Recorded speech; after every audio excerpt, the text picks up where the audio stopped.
আলহামদুলিল্লাহ, আইডি চালু করেছি দুপুর 1টায়।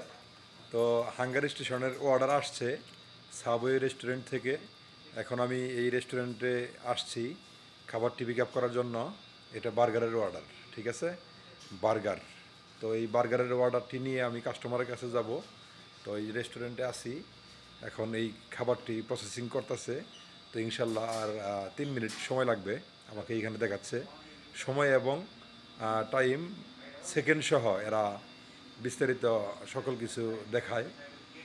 তো ওই যে আমি ওয়েট করতেছি, খাবারটি যখন রেডি হয়ে যাবে আমার এই ফোনে একটি মেসেজ আসবে, রেডি একটা মেসেজ আসবে। তারপর আমি ক্যাশিয়ারকে আমার এই ফোনটা দেখাবো এবং আমার ফোনের 4টি নাম্বার, অর্ডারের 4টি নাম্বার, শেষের 4টি ডিজিট আমি বলবো। তারপর তো তারা আমাকে খাবারটি দিয়ে দিবে এবং তারপর চলে যাব কাস্টমারের লোকেশনে, ঠিক আছে?